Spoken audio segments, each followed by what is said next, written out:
نحمده ونصلي ونسلم على رسوله الكريم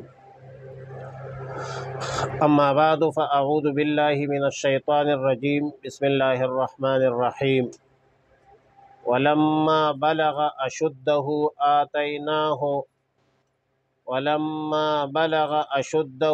آتيناه حكما وعلما وكذلك نجزي المحسنين۔ پارہ نمبر 12 سورہ یوسف، رکوع نمبر 3، آیات نمبر 22 اور 23۔ ولما بلغ اشدہ، اور جب یوسف علیہ السلام پہنچا جوانی کو، آتیناہ حکما و علما، تو ہم نے اسے حکمت اور علم عطا کیا۔ وَكَذَلِكَ نَجْزِي الْمُحْسِنِينَ، اور اسی طرح اچھے کام کرنے والوں کو بدلہ دیتے ہیں۔ وَرَاوَدَتْهُ الَّتِي هُوَ فِي بَيْتِهَا، اور پسلایا اس کو اس عورت نے جس کے گھر میں تھا، عن نفسہ، اپنا مطلب حاصل کرنے کے لیے، وغلقت الابواب،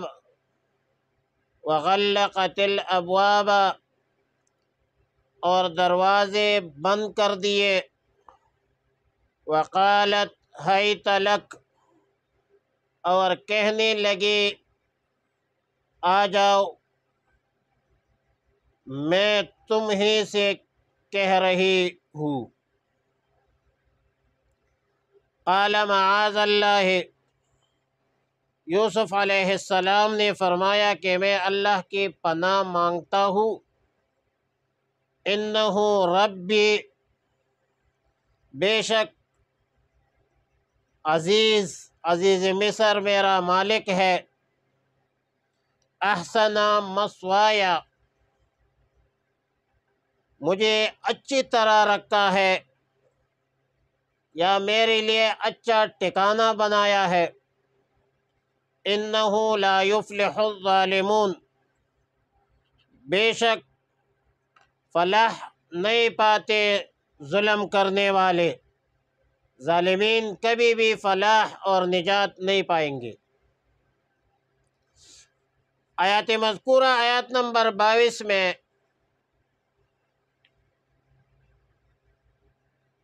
عطائے قوت کے بعد یا جوانی تک پہنچنے کے بعد حکمت اور علم کا بیان ہے۔ فرمایا کہ جب یوسف علیہ السلام اپنے پورے قوت اور جوانی کو پہنچا تو ہم نے ان کو حکمت اور علم عطا کی۔ اب یہ قوت اور علم کس عمر میں عطا کی، اس حوالے سے مفسرین کے اقوال مختلف ہیں۔ سیدنا عبداللہ ابن عباس رضی اللہ تعالی عنہما، حضرت مجاہد، حضرت قتادہ کا قول ہے کہ اشدہ، جوانی کی جس عمر میں نبوت عطا کی تھی وہ 23 سال کی عمر تھی۔ ضحاک نے 20 سال اور حسن بصری نے 40 سال بتلائی ہے، لیکن اس پر تمام مفسرین کا اتفاق ہے، اتحاد ہے کہ عطائے علم سے مراد عطائے نبوت ہے۔ لہذا معلوم ہوتا ہے کہ یوسف علیہ السلام کو مصر پہنچنے کے کافی عرصہ بعد نبوت ملی، اور کنویں کے گہرائی میں جو وحی ان پر بھیجی گئی تھی وہ وحی نبوت نہیں تھی، بلکہ اس سے لغوی وحی مراد ہے، اشارہ مراد ہے، الہام مراد ہے، جو غیر انبیاء کو بھی حاصل ہے بلکہ غیر جاندار کو بھی حاصل ہے۔ جیسا کہ غیر انبیاء کی مثال وَأَوْحَيْنَا إِلَىٰ أُمِّ موسیٰ، جانوروں کی مثال وَأَوْحَىٰ رَبُّكَ إِلَى النَّحْلِ أَنِ اتَّخِذِي مِنَ الْجِبَالِ بُيُوتًا، زمین کو بھی وحی کی اذا زلزلت الارض زلزالها واخرجت الارض اثقالها وقال الانسان ما لها يومئذ تحدث اخبارها بان ربك اوحى لها۔ وہی حقیقی تو وہ ہے جو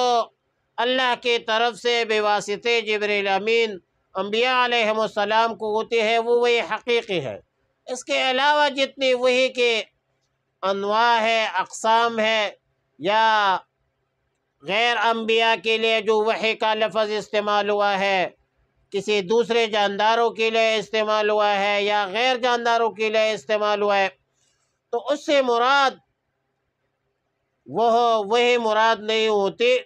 بلکہ اس سے اشارہ مراد ہو سکتی ہے، حکم مراد ہو سکتی ہے، اللہ کی طرف سے اشارہ ہو سکتی ہے، کنایہ ہو سکتی ہے، لغوی معنی مراد ہو سکتی ہے، الہام مراد ہو سکتی ہے۔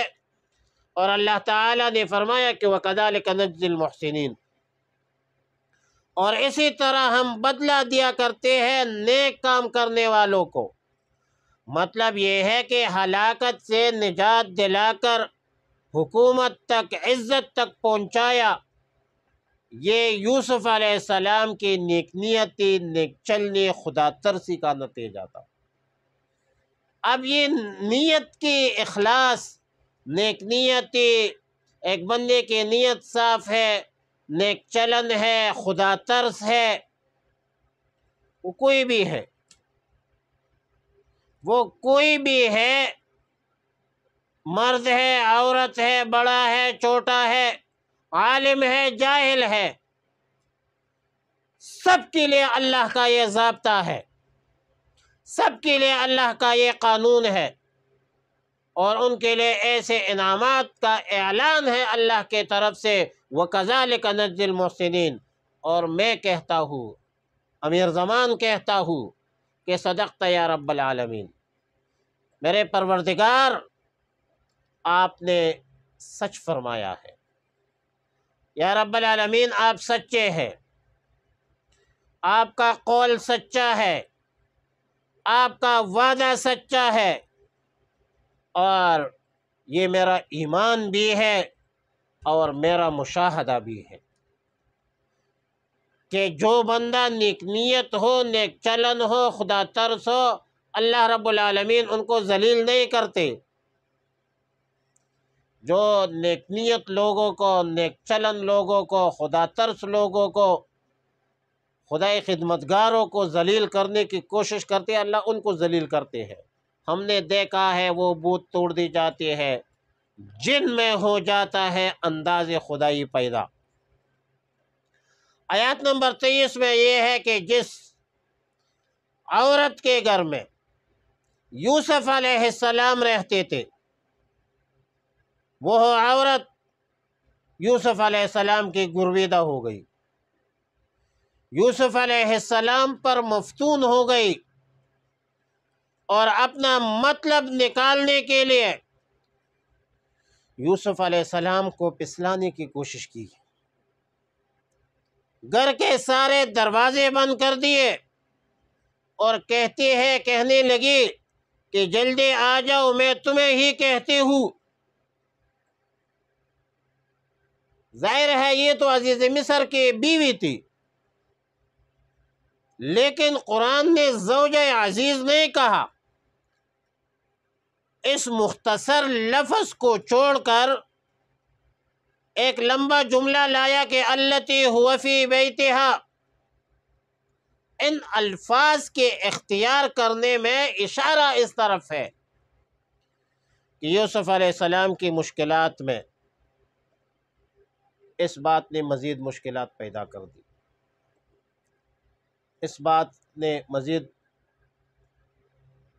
اضافہ کیا مشکلات میں کہ یوسف علیہ السلام نے جس عورت کے گھر میں پناہ لی ہے، جس کے گھر میں وہ رہتے ہیں، ان حالات میں ایسی سرپرست عورت کو نظر انداز کرنا کار دارت بہت مشکل کام ہے۔ شیطان کے مکر سے عورت کی مکر زیادہ ہے۔ عورت کے مکر کے بارے میں اللہ تعالیٰ نے اسی صورت میں ہے، اگلی آیاتوں میں، ان کیدکن عظیم، اور شیطان کے مکر کے بارے میں فرمایا ان کید الشیطان کان ضعیفا۔ ایسے مکر چالاکی عورتوں میں جو ہوتی ہے وہ مرد سوچ بھی نہیں سکتی، لیکن یوسف علیہ السلام نے پیغمبرانہ انداز میں سب سے پہلے اللہ کی پناہ مانگی، فرمایا قال معاذ اللہ، اور اس جملے کے ساتھ ساتھ بڑے حکمت کے ساتھ دعوت اللہ بھی دی کہ اے اللہ کا خوف کرو اور اپنے ارادوں سے باز آ جاؤ۔ ساتھ یہ بھی بتلایا کہ انہو ربی، تیرا خاوند تو میرا مالک ہے، مالک مجازی ہے، اس نے مجھے ٹھکانہ دیا ہے، آرام کی جگہ دی ہے۔ پھر یہ بھی فرمایا کہ انہو لا یفلح الظالمون، تحقیق کے ساتھ جان لو اے زلیخا، ظلم کرنے والوں کو فلاح نہیں ملتی۔ اب ظاہر متبادر آیات کریمہ میں رب سے مراد تو یہی ہے کہ تیرا خاون عزیز مصر میرا محسن ہے، اور اس کے حرم پر دسترازی کرنا، اس کے حرم پر